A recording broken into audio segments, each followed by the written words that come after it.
ಶ್ರೀಗುರುಭ್ಯೋ ನಮಃ ಪರಮಗುರುಭ್ಯೋ ನಮಃ. ಶ್ರೀಮದಾನಂದತೀರ್ಥಭಗವತ್ಪಾದಾಚಾರ್ಯ ಗುರುಭ್ಯೋ ನಮಃ. ಹರಿ ಓಂ. ವೇದವ್ಯಾಸಗುಣಾಗಾಸವಿದ್ಯಾಧೀಶ ಸತಂ ವಶ ಮಾಂ ನಿರಾಶಂ ಗತಕ್ಲೇಶಂ ಕುರ್ವನಾಶಂ ಹರೇ ನೀಶಂ. ವ್ಯಾಸಾಯ ಭವನಾಶಾಯ ಶ್ರೀಶಾಯ ಗುಣರಾಶಗೆ ಹೃದ್ಯಾಯ ಶುದ್ಧವಿದ್ಯಾಯ ಮಧ್ವಾಯ ಚ ನಮೋ ನಮಃ. ಆಚಾರ್ಯಃ ಪವನೋಸ್ಮಾಕಮಾಚಾರ್ಯಾಣಿ ಚ ಭಾರತಿ ದೇವೋ ನಾರಾಯಣ ಶ್ರೀಶಃ ದೇವಿ ಮಂಗಲದೇವತಾ. ಪೃಥ್ವೀಮಂಡಲಮಧ್ಯಸ್ಥಾಃ ಪೂರ್ಣಬೋಧಮತಾನುಗಾಃ ವೈಷ್ಣವಾ ವಿಷ್ಣುಹೃದಯಾಃ ತನ್ನಮಸ್ಸೇ ಗುರುನ್ಮಮ. ಅಸ್ಮದ್ಗುರುಸಮಾರಂಭಾಂ ಟೀಕಾಕೃತ್ಪಾದಮಧ್ಯಗಾಂ ಶ್ರೀಮದಾಚಾರ್ಯಪರ್ಯಂತಾಂ ವಂದೇ ಗುರುಪರಂಪರಾಂ. ಬ್ರಹ್ಮಚರ್ಯ ಹರಿಪ್ರೀತಿ ಸುವಿದ್ಯಾವಾದಶಾಲಿನಃ ಇಷ್ಟದಾನ್ ಕಷ್ಟಹರ್ತೃನ್ನಃ ವಿದ್ಯಾಮಾನ್ಯಾನ್ ಮುನೀನ್ ನುಮಃ. ಬಾಲ್ಯಪ್ರಭೃತಿಮೂಢಾತ್ಮಾ ಜನೋ ಯೇನ ಸುಶಿಕ್ಷಿತಃ ವಿಶ್ವೇಶತೀರ್ಥಗುರವೇ ನಮಸ್ತಸ್ಮೈ ದಯಾಲವೇ. ಶ್ರೀಗುರುಭ್ಯೋ ನಮಃ. ನಮೋ ಭಗವತೆ ತುಭ್ಯಂ ವಾಸುದೇವಾಯ ಧೀಮಹಿ ಪ್ರದ್ಯುಮ್ನಾಯ ಅನಿರುದ್ಧಾಯ ನಮಃ ಸಂಕರ್ಷಣಾಯ ಚ. ಭುಜಗಭೋಗಾಭಮುದ್ಯಮ್ಯ ಹೃದ್ಯಂ ನಿಜಭುಜಂ ದಕ್ಷಿಣಂ ಲಕ್ಷಣಾಢ್ಯಂ ಲಲಿತಮುದ್ಧೃತ್ಯ ವಿಜ್ಞಾನಮುದ್ರಂ ಭಜ ಭಜಾನಂತಮಿತ್ಯಾಲಪಂತಂ.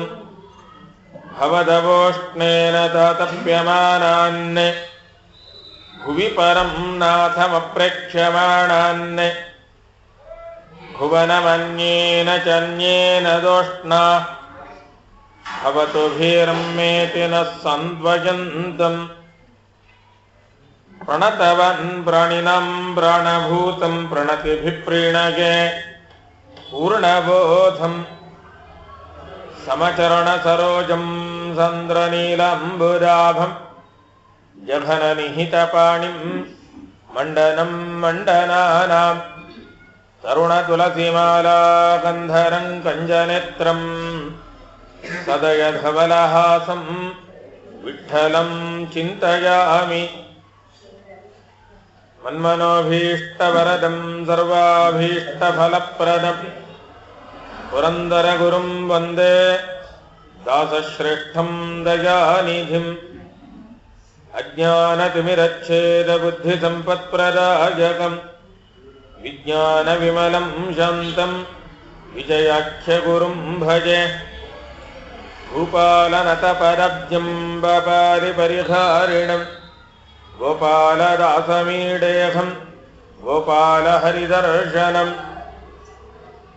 ಜಲಜ್ಯೇಷ್ಠನಿಭಾಕಾರ ಜಗದೀಶಪದಶ್ರಯಂ ಜಗತೀತಲವಿಖ್ಯಾತಂ ಜಗನ್ನಾಥ ಗುರುಂ ಭಜೆ.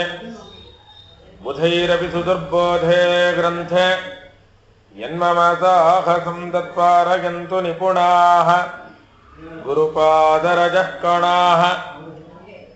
ಶ್ರೀಹರಯೇ ನಮಃ. ಇವತ್ತಿನ ದಿವಸ ವಿಶಿಷ್ಟವಾದ ಪರ್ವಕಾಲ.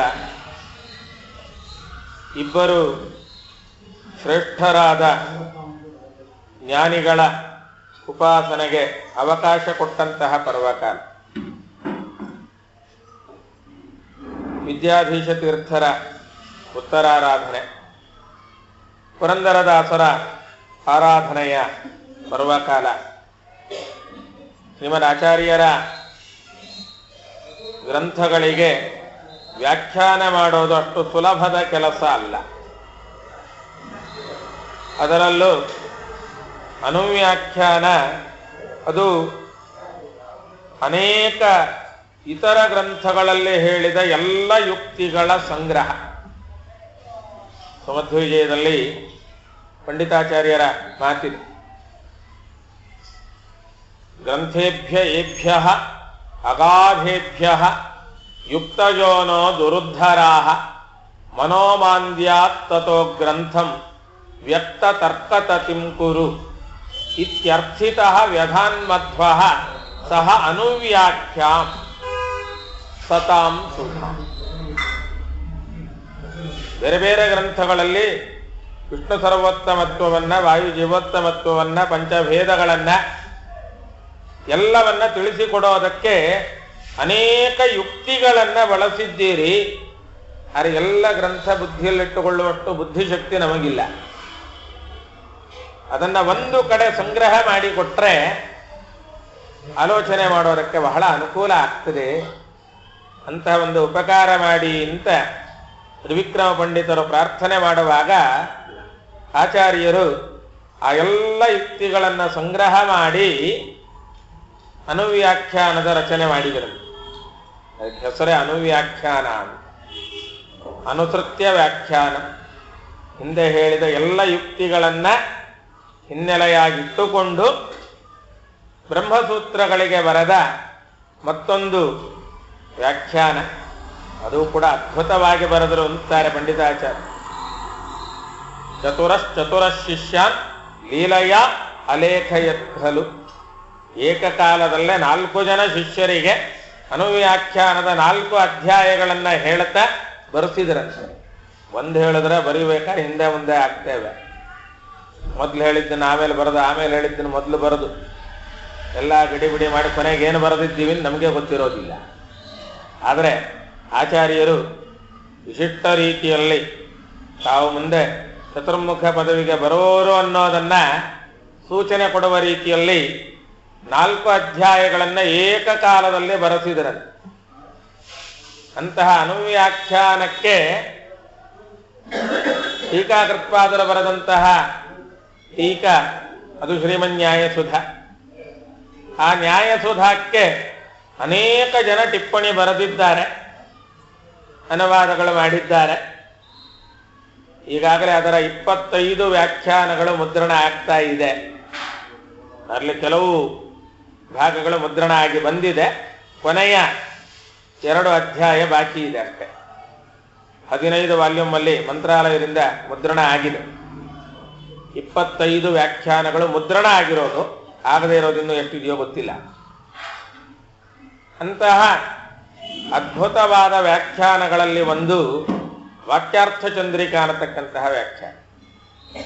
ಶ್ರೀಮನ್ ನ್ಯಾಯಸುಧಾದ ಮೊದಲ 5 ಅಧಿಕರಣಗಳಿಗೆ ವಿದ್ಯಾಧೀಶ ತೀರ್ಥರು ಬರೆದಂತಹ ಟಿಪ್ಪಣಿ ವಾಕ್ಯಾರ್ಥ ಚಂದ್ರಿಕಾ. ಉಳಿದ ಭಾಗವನ್ನ ಅವರ ಪೂರ್ವಾಶ್ರಮದ ತಮ್ಮಂದಿರೇ ಪೂರ್ಣ ಮಾಡಿದ್ದಾರೆ. ಶೇಷವಾಕ್ಯಾರ್ಥ ಚಂದ್ರಿಕಾ ಅಂತ ಪ್ರಸಿದ್ಧವಾಗಿರತಕ್ಕಂಥ ಅಂತಹ ಅದ್ಭುತವಾದ ಪ್ರೌಢಮೆ ಇದ್ದ ವ್ಯಕ್ತಿ ವಿದ್ಯಾಧೀಶ ತೀರ್ಥರು. ಅವರ ಹೆಸರಿಗೆ ತಕ್ಕಂತೆ ವಿದ್ಯೆಗೆ ಅಧೀಶರು. ಆ ಅಪೂರ್ವವಾದ ಪಾಂಡಿತ್ಯ ಅವರಲ್ಲಿತ್ತು. ಅವರ ಆರಾಧನೆ ಪುಷ್ಯ ಕೃಷ್ಣ ಚತುರ್ದಶಿ ಆದರೆ ಅಮಾವಾಸ್ಯೆಯ ದಿವಸ ಪ್ರಾದೇಶಿಕ ಭಾಷೆಯಲ್ಲಿ ಆಚಾರ್ಯ ಎಲ್ಲ ಗ್ರಂಥಗಳನ್ನ ಅನುವಾದ ಮಾಡಿಕೊಟ್ಟ ಪುರಂದರದಾಸರ ಆರಾಧನೆ. ಕರ್ನಾಟಕ ಸಂಗೀತಕ್ಕೆ ಪಿತಾಮಹರು ಅಂತಲೇ ಪ್ರಸಿದ್ಧಿ ಪಡೆದವರು. ವಸ್ತುಶಃ ಈ ಬಿರುದು ಅವರಿಗಿಂತ ಹಿಂದಿನ ಅನೇಕರಿಗೆ ಬರಬೇಕು. ಆ ಲೋಕದಲ್ಲೊಂದು ನಿಯಮ, ದೊಡ್ಡವರು ತಾವು ಸಾಧನೆ ಮಾಡಿದ್ದರೂ ಕೂಡ ಅದರ ಕೀರ್ತಿ ಚಿಕ್ಕವರಿಗೆ ಬರಲಿ ಅಂತ ಅವಕಾಶ ಮಾಡಿಕೊಡ್ತಾರೆ. ಹಾಗೆ ಪುರಂದರದಾಸರಿಗೆ ಅಂಕಿತ ಕೊಟ್ಟ ವ್ಯಾಸರಾಜರಾಗಲಿ, ಅವರಿಗೆ ಗುರುಗಳಾದ ಶ್ರೀಪಾದರಾಜರಾಗಲಿ ಕರ್ನಾಟಕ ಸಂಗೀತ ಪಿತಾಮಹರು ಅಂತ ಕರೆಸಿಕೊಳ್ಳಿಲ್ಲ. ಅವರಿಬ್ಬರಿಂದಲೂ ವಿಶೇಷವಾಗಿ ಅಧ್ಯಯನ ಮಾಡಿ ಭಗವಂತನ ಉಪಾಸನೆಯನ್ನ ಮಾಡಿ ಆ ಕರ್ನಾಟಕ ಸಂಗೀತಕ್ಕೆ, ಸಾಹಿತ್ಯಕ್ಕೆ ವಿಶಿಷ್ಟ ಕೊಡುಗೆ ಕೊಟ್ಟಂತಹ ಪುರಂದರದಾಸರನ್ನ ಕರ್ನಾಟಕ ಸಂಗೀತ ಪಿತಾಮಹರು ಅಂತ ಕರೆಯುತ್ತಾರೆ. ಲೋಕಪ್ರಸಿದ್ಧಿ ಹಾಗೆ. ಒಳ್ಳೆ ಪಾಂಡಿತ್ಯ ಇದೆ ಅಂತ ಯಾರನ್ನೋ ಗುರುತಿಸ್ತಾರೆ, ಅವರಿಗೆ ಪಾಠ ಹೇಳಿಕೊಟ್ಟವ್ರನ್ನ ಯಾರು ಕೇಳೋದಿಲ್ಲ. ಅದು ಲೋಕ ನಿಯಮ ಹಾಗೆ. ಅದರಂತೆ ಇಷ್ಟು ಅದ್ಭುತವಾದ ಜ್ಞಾನ, ಆ ಜ್ಞಾನದ ಹಿನ್ನೆಲೆ ವ್ಯಾಸರಾಜರಿದ್ದಾರೆ. ವಿಶೇಷವಾಗಿ ಅನುಗ್ರಹ ಮಾಡಿದಂಥವರು. ವ್ಯಾಸರಾಜರಿಗೆ ಅನುಗ್ರಹ ಮಾಡಿದ ಶ್ರೀಪಾದರಾಜರು ಎಲ್ಲ ಸಮಕಾಲದಲ್ಲಿದ್ದವರೇ. ಅಂತಹ ವಿಶಿಷ್ಟ ಪಾಂಡಿತ್ಯ ಪುರಂದರದಾಸರಲ್ಲಿ ಕಾಣುತ್ತೇವೆ. ಯಾಕೆಂದರೆ ಒಂದು ಭಾಷೆಯಲ್ಲಿರುವ ಗ್ರಂಥವನ್ನ ಅದೇ ಭಾಷೆಯಲ್ಲಿ ಅನುವಾದ ಮಾಡೋದು ಸುಲಭ, ಬೇಕಾದಷ್ಟು ಶಬ್ದಗಳು ಸಿಗತ್ತೆ. ಮತ್ತೊಂದು ಭಾಷೆಗೆ ಅನುವಾದ ಮಾಡಬೇಕಾದ್ರೆ ಸರಿಯಾದ ಶಬ್ದಗಳು ಸಿಗೋದಿಲ್ಲ, ಶಬ್ದಗಳನ್ನು ಹುಡುಕಾಡಬೇಕಾಗತ್ತೆ. ಆದರೆ ಪುರಂದರದಾಸರ ಕೃತಿಗಳನ್ನು ನೋಡುವಾಗ ಬಹಳ ಆಶ್ಚರ್ಯ ಆಗುತ್ತೆ. ವಿಶಿಷ್ಟ ರೀತಿಯ ಸಾಹಿತ್ಯ, ಎಲ್ಲ ರೀತಿಯ ಸಾಹಿತ್ಯವೂ ಉಂಟು ಅಲ್ಲಿ. ಗ್ರಾಮ್ಯ ಭಾಷೆ ಉಂಟು, ಜನಪದ ಭಾಷೆ ಉಂಟು, ಶಾಸ್ತ್ರೀಯ ಭಾಷೆ ಉಂಟು, ಗುಷ್ಯ ಭಾಷೆ ಇದೆ, ದರ್ಶನ ಭಾಷೆಯು, ಸರಳವಾಗಿ ಚಿಕ್ಕ ಮಕ್ಕಳಿಗೆ ಸಂಗೀತ ಕಲಿಸಲಿಕ್ಕೆ ಬೇಕಾದ ಕೃತಿಗಳ ರಚನೆಯೂ ಇದೆ. ಇವತ್ತು ನೋಡಿ, ಯಾರನ್ನೇ ಕೇಳ್ರಿ, ಅದು ಹರಿನಾಮ ಸಂಕೀರ್ತನೆ ಇರಬಹುದು, ಸಂಗೀತ ಇರಬಹುದು, ಪ್ರಾರಂಭ ಮಾಡೋದೆ ವಂದಿಪೆ ನಿನಗೆ ಗಣನಾಥ, ಗಜವದನ ಬೇಡುವೆ, ಬಹಳಷ್ಟು ಕೃತಿಗಳು ಪುರಂದರದಾಸರಿಂದ. ಶಾಸ್ತ್ರದ ವಿಸ್ತಾರವಾದ ಪರಿಚಯ ಬೇಕಾ, ಅದನ್ನು ಮಾಡಿಕೊಡುತ್ತಾರೆ. ಎರಡು ರೀತಿಯಲ್ಲೂ ಕೊಡುತ್ತಾರೆ. ಸಂಕ್ಷೇಪವಾಗಿ ಇಡೀ ಆಚಾರ್ಯ ಸಿದ್ಧಾಂತ, ಸತ್ಯ ಜಗಕ್ಕಿದು ಪಂಚಭೇದವು ನಿತ್ಯ ಶ್ರೀ ಗೋವಿಂದ, ಪ್ರಸಿದ್ಧವಾದ ಕೃತಿ. ಆಚಾರ್ಯರ ಸಾರಾಂಶ, ಒಟ್ಟು ಸಿದ್ಧಾಂತರ ಸಾರಾಂಶ ಇದೆ. ಪಂಚಭೇದದ ಪರಿಚಯ ಬಹಳ ಸರಳವಾಗಿ. ಪಂಚಭೇದಗಳ ಆಚಾರ್ಯ ಸಿದ್ಧಾಂತ ಯಾವ್ದ್ಯಾವುದು ಹೇಳಿ ಹುಡುಕಾಡೋ ಪ್ರಶ್ನೆ ಇಲ್ಲ. ಜೀವ ಜೀಶಗೆ ಭೇದ, ಜೀವ ಜೀವಕ್ಕೆ, ಜೀವ ಜಡಕ್ಕೆ, ಜೀವ ಜಡ ಪರಮಾತ್ಮಗೆ, ಮುಗಿದೋದು. ಸುಲಭವಾಗಿ ಹೇಳಿಬಿಡ್ತೀವಿ, ಒಂದೇ ನೋಡಿ ಮುಗಿದೋಯ್ತು. ಆದರೆ ಹಾಗೆ ಅಂತ ಕೇಳಕ್ಕೆ ಹೋದ್ರೆ ಬೇಕಾದಷ್ಟು ಕೃತಿಗಳನ್ನ ಕೊಡುತ್ತಾರೆ. ಜೀವ ಜೀವರ ಭೇದ, ಜೀವ ಈಶಗೆ ಭೇದ ಮೊದಲು ಬಹಳ ಸರಳವಾಗಿ ಉಪನಿಷತ್ತಿನ ದೃಷ್ಟಾಂತವನ್ನೇ ಕೊಟ್ಟರು.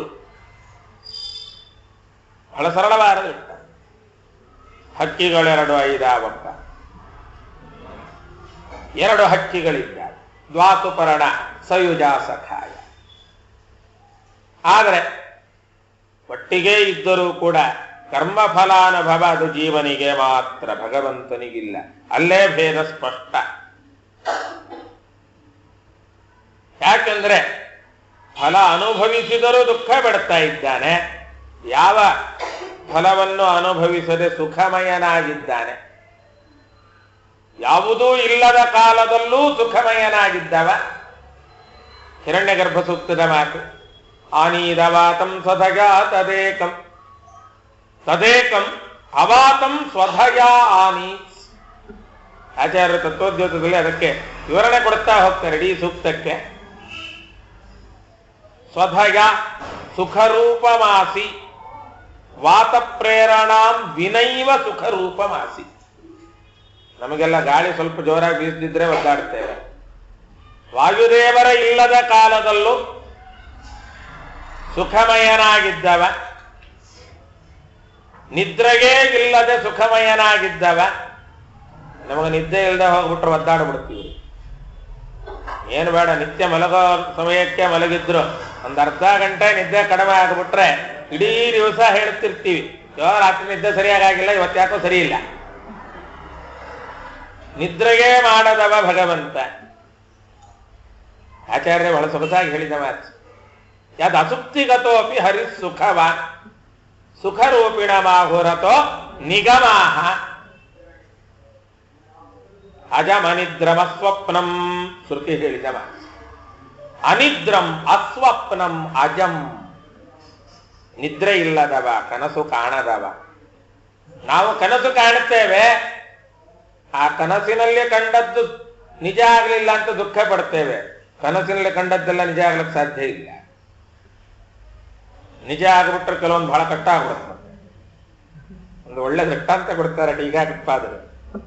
ಸ್ವಪ್ನೆ ಸ್ವಶಿರಚ್ಛೇದ ದರ್ಶನವಿವ ಅಂತ. ನಿಜ ಆಗ್ಬಿಟ್ರೆ ಗತಿ ಏನು? ಕನಸು ಕಂಡದ್ದೆಲ್ಲ ಕನಸಲ್ಲಿ ನಮ್ಮ ತಲೆ ನಾವೇ ಕತ್ತರಿಸ್ಕೊಂಡ್ವಿ. ನಿಜ ಆಗ್ಬೇಕಾ? ಒಪ್ತೇವಾ ಇದನ್ನ? ಆದ್ರೆ ಬೇರೆಯವ್ರು ಕಂಡದ್ದು ಮಾತ್ರ ನಿಜ ಆಗ್ಬಿಡ್ಬೇಕು. ಕನಸಲ್ಲಿ ಲಾಟ್ರಿ ಹೊಡೆದು ಬಿಡುತ್ತೆ ನಮಗೆ, ನಿಜ ಆಗ್ಬಿಡ್ಬೇಕು. ಆದ್ರೆ ದಾಸರು ಎಚ್ಚರಿಸ್ತಾರೆ, ನಿನ್ನ ಯೋಗ್ಯತೆ ಏನಿದೆಯೋ ಅದನ್ನು ಕೊಡ್ತಾನೆ ಭಗವಂತ, ಚಿಂತೆ ಮಾಡಬೇಡ.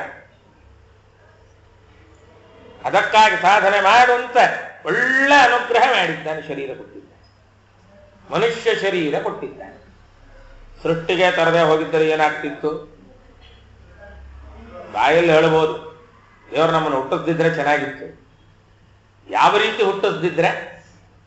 ಆ ಪ್ರಶ್ನೆಗೆ ಉತ್ತರ ಕೊಟ್ಟಿಲ್ಲ ನಾವು. ಮನುಷ್ಯನಾಗಿ ಹುಟ್ಟಿಸ್ದಿದ್ರೇನೋ, ಸೃಷ್ಟಿಗೇನೆ ತರದೇ ಇದ್ರೇನೋ, ಸೃಷ್ಟಿಗೆ ಬರದೆ ಹೋಗಿದ್ರೆ ಅಸೃಜ್ಯಾವಸ್ಥೆಯಲ್ಲಿ ಹಾಗೇ ಇರಬೇಕಿತ್ತಲ್ಲ. ಸಾಧನೆಗೂ ಪೂರ್ತಿ ಅವಕಾಶ ಇಲ್ಲ. ಪೂರ್ತಿ ಅವಕಾಶ ಇಲ್ಲ, ಸಾಧನೆ ಇದೆ, ಮರೆಯೋ ಹಾಗಿಲ್ಲ.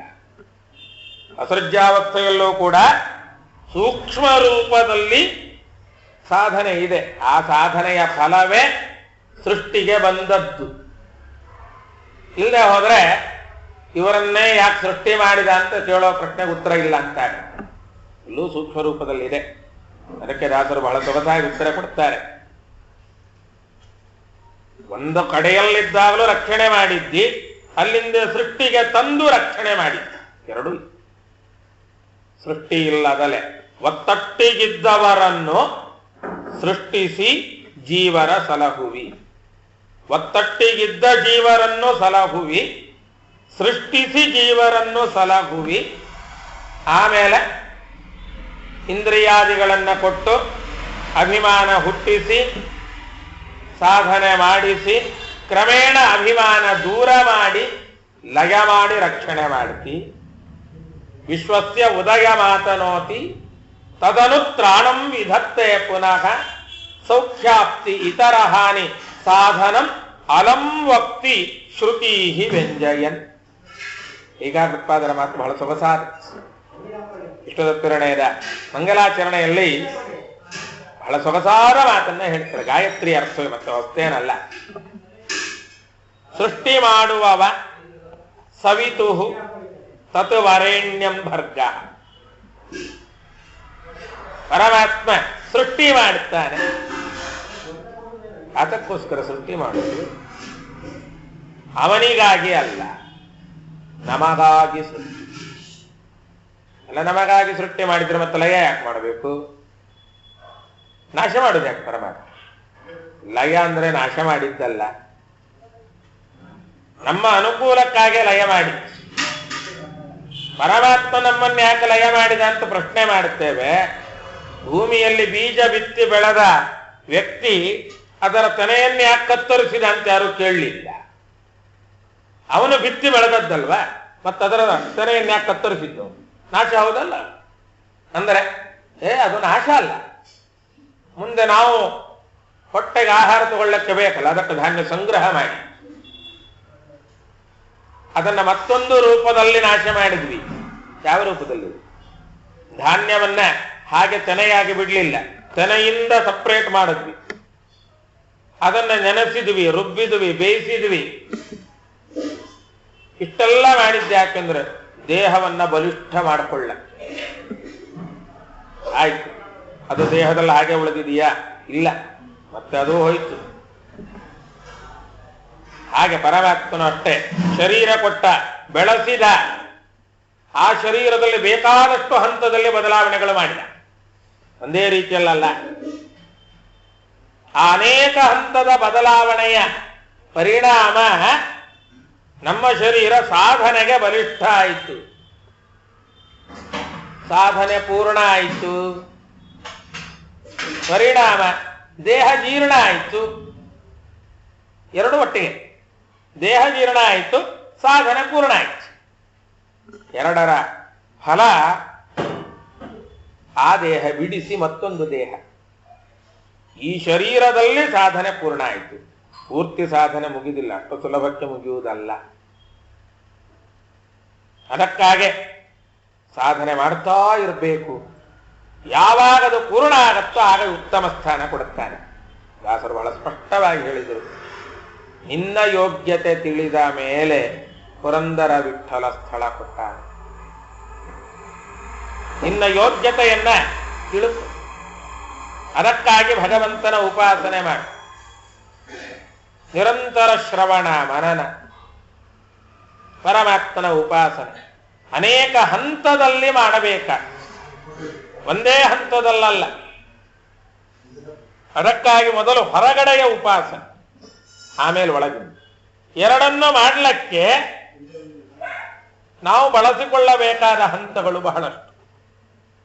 ಹೊರಗೆ ಉಪಾಸನೆ ಮಾಡಬೇಕಾದ್ರೂ ಅದಕ್ಕೆ ಬೇಕಾದ ಅಧಿಷ್ಠಾನಗಳನ್ನು ತಿಳ್ಕೊಳ್ಬೇಕು, ಉಪಾಸನೆಯ ಕ್ರಮಗಳನ್ನು ತಿಳ್ಕೊಳ್ಬೇಕು. ಅನುಸಂಧಾನ ಇಲ್ಲದೆ ಮಾಡಿದರೆ ಪ್ರಯೋಜನ ಇಲ್ಲ. ನಾವು ದೇವರ ಪೂಜೆ ಮಾಡ್ತೇವೆ, ಬೇಕಾದಷ್ಟು ವೈಭವದಿಂದ ದೊಡ್ಡ ದೊಡ್ಡ ಪ್ರತಿಮೆಗಳನ್ನು ಇಟ್ಟುಕೊಂಡು ಅದಕ್ಕೆ ಅಭಿಷೇಕ ಮಾಡಿ, ಅಲಂಕಾರ ಮಾಡಿ, ಯಥೇಷ್ಟ ಭಕ್ಷ್ಯ ಭೋಜ್ಯಗಳನ್ನು ಮಾಡಿ, ನೈವೇದ್ಯ ಮಾಡಿ, ನೂರಾರು ಮಂಗಳಾರತಿಗಳು ಒಟ್ಟಿಗೆ ಮಾಡಿಬಿಡ್ತೀವಿ, ಪೂಜೆ ಮಾಡಿದ್ವಿ. ಆದರೆ ಈ ಪೂಜೆಯಲ್ಲಿ ಎಷ್ಟರ ಮಟ್ಟಿಗೆ ಭಗವಂತನ ಸ್ಮರಣೆ ಬಂತು? ಹಿಂದೊಮ್ಮೆ ಒಬ್ಬರೊಂದು ಪ್ರಶ್ನೆ ಕೇಳಿದ್ರು, ಬಹಳ ಸೊಗಸಾರ ಪ್ರಶ್ನೆ. ಮನೆಯಲ್ಲೇ ಭಗವಂತನ ಪ್ರತೀಕ ತಂದಿಟ್ಟುಕೊಂಡು ಪೂಜೆ ಮಾಡುವಾಗ ಪೂಜೆ ಮಾಡಿದವರನ್ನ ಕೇಳಿದ್ರು, ಪ್ರತೀಕ ಮನೆಗೆ ಬಂತು, ಭಗವಂತ ಬಂದನ? ಪ್ರತೀಕ ಬಂತು, ಭಗವಂತ ಬಂದನ ಅಂದ್ರೆ ಆ ಪ್ರತೀಕ ಭಗವಂತ ಅಲ್ವಾ? ಪ್ರತೀಕ ಭಗವಂತನನ್ನು ಅರಿಯುವುದಕ್ಕೊಂದು ಸಾಧನ ಅಷ್ಟೇ.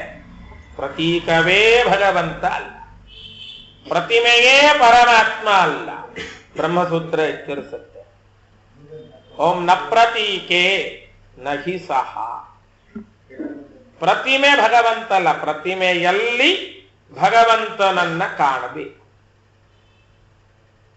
ವಿಶಿಷ್ಟವಾದ ಅನುಸಂಧಾನ ಕ್ರಮ. ಈ ಅನುಸಂಧಾನ ಅನುಷ್ಠಾನಗಳು ಆಚಾರ ಸಿದ್ಧಾಂತಕ್ಕೆ ಮೀಸಲು. ಬೇರೆ ಯಾವ ಸಿದ್ಧಾಂತದವರು ಇದನ್ನ ಅನುಸಂಧಾನದ ಕಡೆ ಗಮನ ಕೊಡುವುದೇ ಇಲ್ಲ. ಉಪಾಸನೆ ಮಾಡಿದ್ದು ಏನಂತ? ರುದ್ರದೇವರ ಉಪಾಸನೆ, ಲಿಂಗವನ್ನಿಟ್ಟು ಪೂಜೆ ಮಾಡಿದ್ವಿ. ಲಿಂಗವೇ ರುದ್ರದೇವರು ಅಲ್ಲ. ಯಾಕೆಂದ್ರೆ ಆ ಲಿಂಗಾಕಾರಕ್ಕೊಂದು ವಿಶೇಷ ಕಾರಣ ಇದೆ, ಸುಮ್ಮನೆ ಹೇಳಲಿಲ್ಲ. 5 ಮುಖದಿಂದ ಉಪಾಸನೆ ಮಾಡ್ಲಿಕ್ಕೆ ಆಗುದಿಲ್ಲ ನಮ್ಗೆ. ಒಂದು ಮುಖ ಇದ್ರೆ ದರ್ಶನ ಮಾಡುವ ಹಿಂದೆ ಮುಂದೆ. ಆ ಮುಖವನ್ನು ನೋಡುವಾಗಲೇ ಮುಖಕ್ಕಿಂತ ಅದರ ಮೇಲೆ ಹಾಕಿದ ಕಿರೀಟದ ಕಡೆ ಗಮನ ಇರುತ್ತದೆ, ಕರ್ಣಕುಂಡಲದ ಡಿಸೈನ್ ಬಗ್ಗೆ ವಿಚಾರ ಮಾಡಿರ್ತೇವೆ. ಆದರೆ 5 ಮುಖದಿಂದ ಉಪಾಸನೆ ಮಾಡಬೇಕು. ಧ್ಯೇಯ ಪಂಚಮುಖೋ ರುದ್ರ. ಯಾಕೆ? ಮನಸ್ಸಿನ 5 ಹಂತಗಳ ನಿಯಾಮಕ ಅವ. ಆ 5 ಹಂತಗಳ ನಿಯಮನದ ಚಿಂತನೆಗಾಗಿ 5 ಮುಖ. ಅಯ್ಯೋ, ಇಷ್ಟೆಲ್ಲ ಮಾಡೋದು ಕಷ್ಟ, ಬೇಡ. ಒಂದರಲ್ಲೇ 5 ಆಲೋಚನೆ ಮಾಡಿ, ಸುಲಭೋಪಾಯ. ಒಂದು ಶಾಲಗ್ರಾಮದಲ್ಲೇ ಅನಂತ ಭಗವದ್ರೂಪ ಚಿಂತನೆ ಮಾಡುವಂತೆ ವಿಶಿಷ್ಟವಾಗಿರ್ತಕ್ಕಂತಹ ಕ್ರಮಗಳು. ಆ ಅನುಸಂಧಾನವನ್ನ ಆಚಾರ್ಯರು ತೋರಿಸಿಕೊಟ್ಟು ಅದನ್ನೇ ದಾಸರಂತಾರೆ.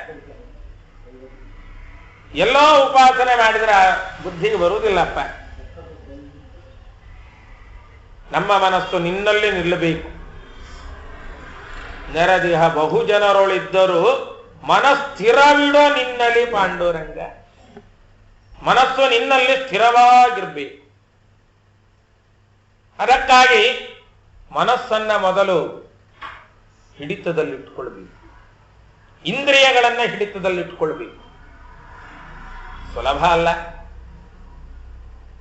ಅದಕ್ಕಾಗಿ ಸತತವಾದ ಪ್ರಯತ್ನ ಇದೆ. ಅದಕ್ಕೆ ವಾದಿರಾಜರು ಒಂದು ಉಪಾಯ ಹೇಳುತ್ತಾರೆ, ಅನುದಿನವು ಶ್ರವಣ ಮನನಾದಿ ಸಾಧನ ಮಾಡು. ಅನುದಿನವು ಶ್ರವಣ ಮನನಾದಿ ಸಾಧನ ಮಾಡು. ಯಾಕೆಂದ್ರೆ ಕೊನೆಯಲ್ಲಿ ಆಲೋಚನೆ ಬರಬೇಕಾದ್ರೆ ಇಷ್ಟು ಮಾಡಬೇಕು. ಮಾಡುವಾಗ ತುಂಬಾ ತಪ್ಪುಗಳಾಗತ್ತೆ. ನಮ್ಗೇನ್ ಮಾಡೋದು? ಎಸ್ಕೇಪಿಸಮ್ ಬಹಳ ಚೆನ್ನಾಗಿ ಕಲ್ತಿದ್ದೀವಿ ನಾವು. ಎಲ್ಲೆಲ್ಲ ಸಾಧ್ಯವೋ ಅಲ್ಲೆಲ್ಲ ಉತ್ತರ ಕೊಡ್ತೀವಿ. ಏನು ಮಾಡಿ ನಾವು ಮಾಡಬೇಕು ಅಂತಿದ್ದೀವ್ರಿ, ಆದ್ರೆ ಏನು ಮಾಡೋದು? ಆಗೋದಿಲ್ಲ, ಸಾಧ್ಯ ಇಲ್ಲ. ಯಾಕೆ ಮರ್ತೋಗತ್ ನಮ್ಗೆ. ಮಾಡ್ಬೇಕಾದ್ರೆ ತುಂಬಾ ತಪ್ಪುಗಳಾಗ್ಬಿಡತ್ತೆ. ತಪ್ಪು ಮಾಡೋದಕ್ಕಿಂತ ಮಾಡದೇ ಇರೋದು ವಾಸ್ಯಪ್ಪ. ತಪ್ಪ್ಯಾಕೆ ಮಾಡ? ತಪ್ಪು ಮಾಡೋದಕ್ಕಿಂತ ಮಾಡದೇ ಇರೋದು ವಾಸಿ ಅಂತ ಯಾವತ್ತಾರು ಅಪ್ಲಿಕೇಶನ್ ಹಾಕ್ಬೇಕಾದ್ರೆ ಬಿಟ್ಟಿದ್ದೀವಿ? ಮಿಸ್ಟೇಕ್ ಆಗತ್ತೆ, ಅಪ್ಲಿಕೇಶನ್ ಹಾಕಲ್ಲ ಅಂತ ಯಾವತ್ತಾರು ಹೇಳಿದ್ದೀವಿ? ಇಲ್ಲ. ಆ ಮಿಸ್ಟೇಕ್ ಆದ್ರೆ ಕರೆಕ್ಷನ್ ಮಾಡ್ಕೊಂಡ್ರೆ ಸರಿಯಪ್ಪ. ಪರಮಾತ್ಮನ ಉಪಾಸನೆಯಲ್ಲಿ ಯಾಕಾಗಬಾರದು?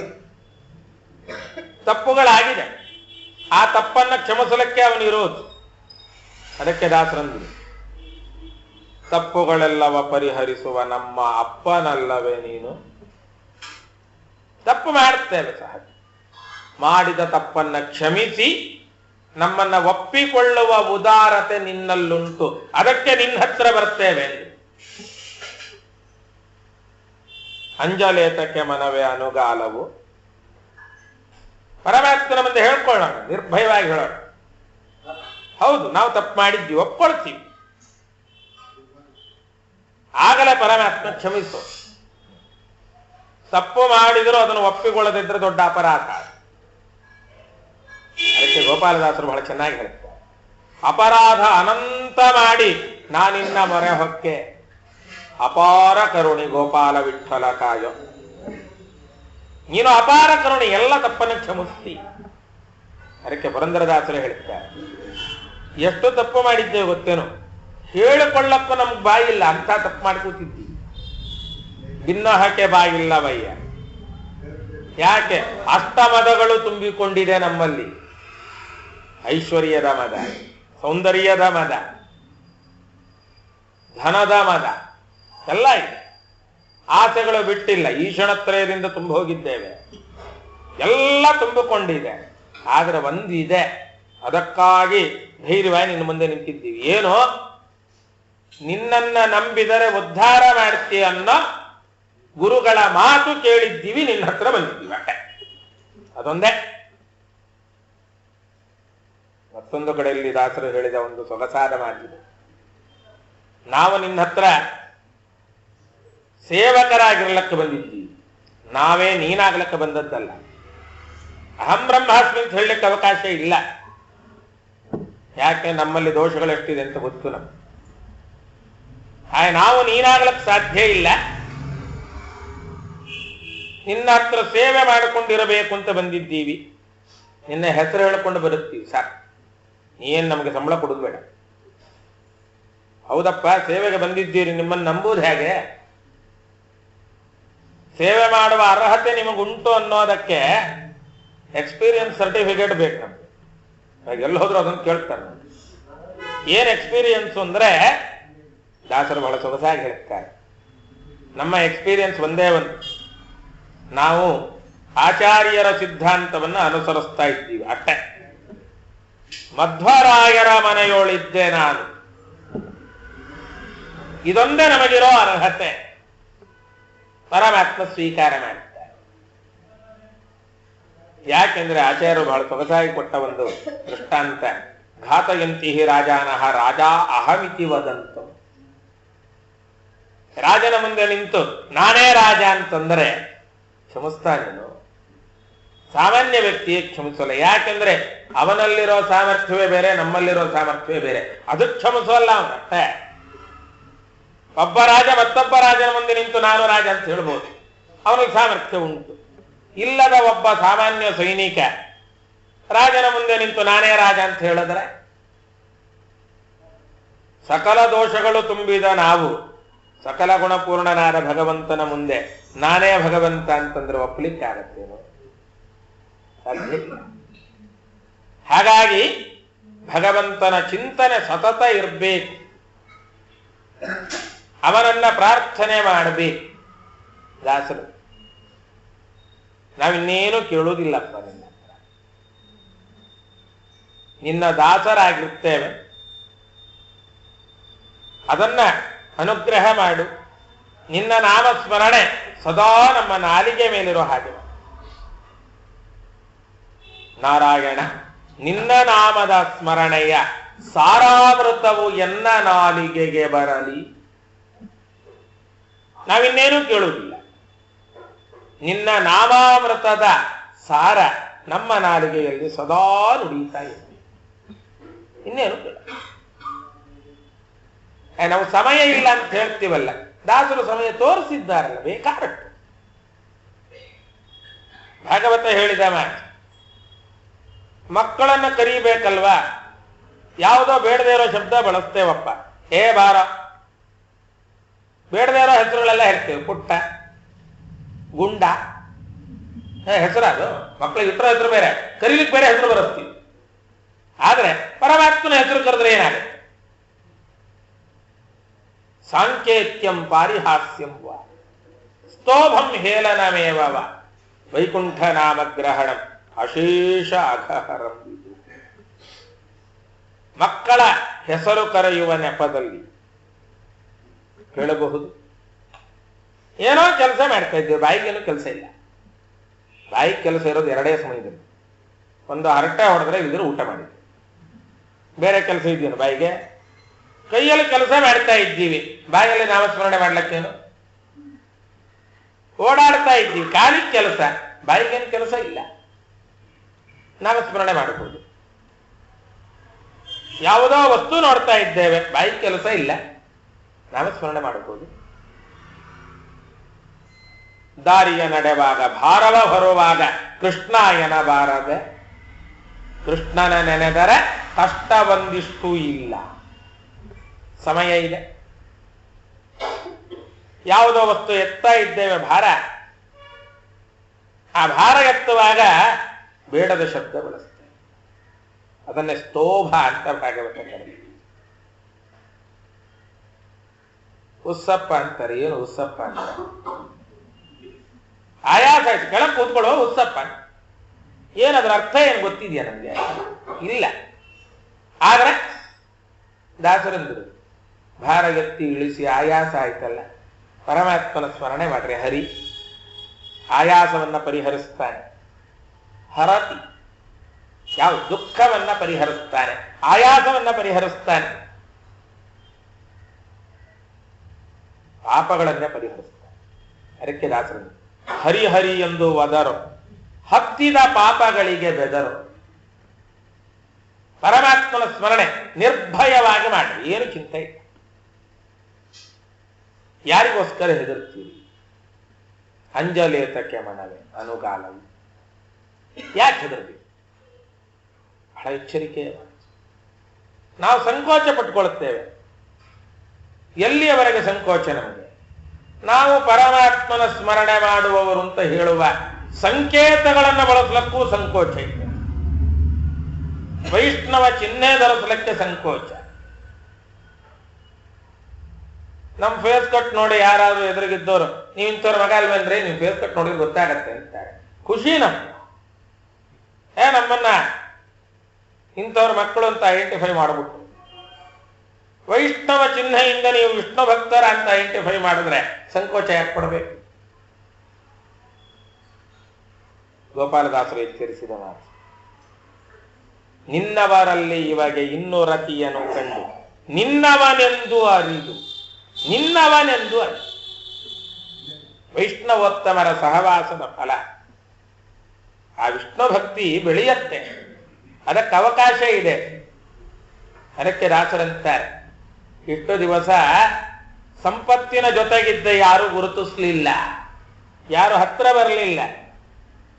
ನವಕೋಟಿ ನಾರಾಯಣ ಶ್ರೀನಿವಾಸ ನಾಯಕರು ದೂರದಿಂದ ಕೈ ಮುಗೀತಿದ್ದೆ. ಇವತ್ತು ಎಲ್ಲರ ಜೊತೆಗಿದ್ದೇನೆ, ಎಲ್ಲರ ಮಧ್ಯೆ ಇದ್ದೇನೆ. ಯಾಕೆ ಗೊತ್ತೋ? ಸಂಪತ್ತನ್ನ ದೂರ ಇಟ್ಟದ್ದಕ್ಕೆ. ಸಂಪತ್ತು ಹತ್ರ ಇದ್ದಾಗ ಯಾರು ಹತ್ರ ಬರಲಿಲ್ಲ, ದೂರ ಇದ್ದು. ಶ್ರೀಮಂತರು ದೂರ ಇರ್ತಿದ್ರು. ದೊಡ್ಡ ಬಂಗಲೆ ಕಾರು ಒಳಗಿಂದ ಬಂದ್ರೆ ಅಷ್ಟು ದೂರದಿಂದ ನಿಂತ್ಕೊಂಡು ಅವರೇ ಕಂಡ್ರಿ. ಅದೇ ಸಾಮಾನ್ಯ ವ್ಯಕ್ತಿ ಹೆಗಲ ಮೇಲೆ ಕೈ ಹಾಕೊಂಡು ಮಾತಾಡ್ಕೊಂಡು ಹೊರಟೋಗ್ತೀವಿ. ಆ ಆತ್ಮೀಯತೆ ಬೆಳೆಯಬೇಕಾ? ಸಂಪತ್ತಿನಿಂದ ದೂರ. ಪರಮಾತ್ಮ ಅನ್ನೋ ಸಂಪತ್ತು ನಮಗೆ ಬೇಕು. ಪರಮಾತ್ಮ ಅನ್ನೋ ಸಂಪತ್ತಿರಬೇಕೆ ಹೊರತು ಲೌಕಿಕ ಸಂಪತ್ತಿದ್ದರೆ ಉಳಿದವರಿಂದ ದೂರ ಇರ್ತೇವೆ.